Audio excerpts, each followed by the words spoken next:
Shri Mangelal Meena. Question संख्या 2068। Question संख्या 2068। माननीय मंत्री जी।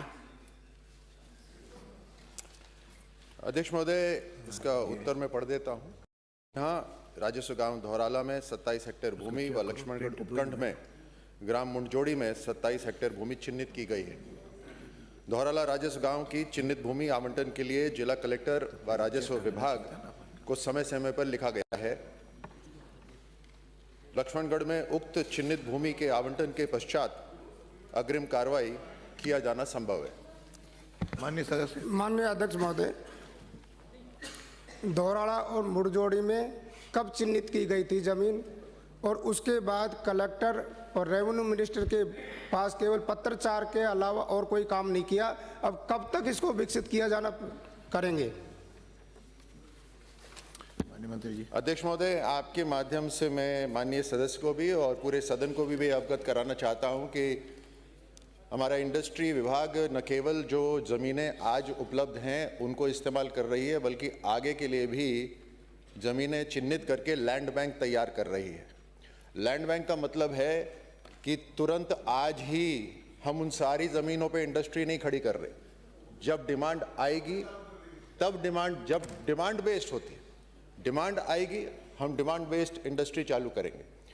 यहाँ तक कि जो अब धौराला की बात है ये अग्रिम चरण में है, मैं माननीय सदस्य को आपके माध्यम से बता सकता हूँ। और जो लक्ष्मणगढ़ की ज़मीन है वो उद्योग भू उपयोग उसमें शामिल नहीं है, बिकॉज वो एनसीजेड के अंदर आती है, लेकिन फिर भी हम उसको कोई दूसरे का इस्तेमाल के लिए ले सकते हैं। ये आज का स्टेटस है। माननीय सदस्य। क्वेश्चन।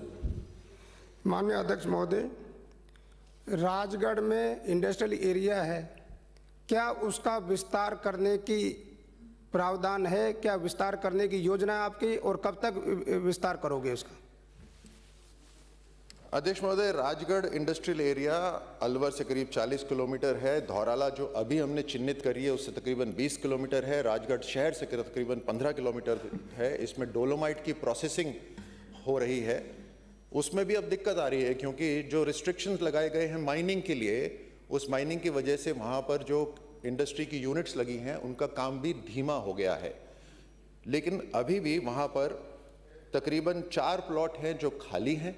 मैं टोटल बताता हूँ, वहाँ पे 114 प्लॉट हैं जिसमें से 110 अलॉटेड हैं।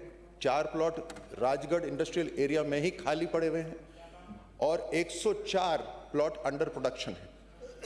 40 एकड़ भूमि है जिसके अंदर से 25 एकड़ को हमने इंडस्ट्रियल प्लॉट्स के अंदर शामिल करा है। बाकी पब्लिक यूटिलिटी सर्विस एरिया है।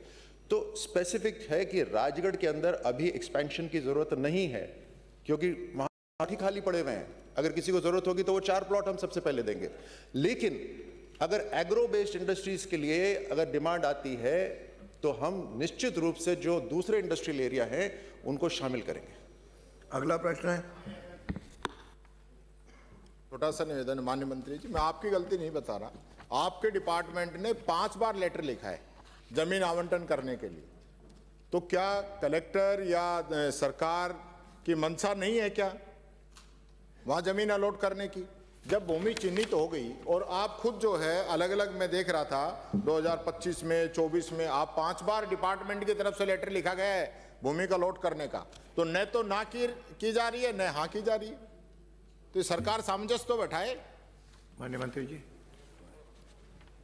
बहुत अच्छी ऑब्जर्वेशन है लीडर ऑफ अपोजिशन की, और उनको मैं जानकारी देना चाहता हूं कि सबसे पहले चिन्हित ही 2021 में की गई थी। तो 2021 से लेकर 2023 तक अलॉट नहीं हुई, तब आपकी सरकार थी, है ना? तो हमने तो बार बार लेटर लिखा। और आज मैं सदन को यह भी बता रहा हूं कि ये धौराला की जो जमीन है वो रीको को मिलने के लिए अग्रिम चरण में है। अगला प्रश्न है श्री चंद्रभान सिंह।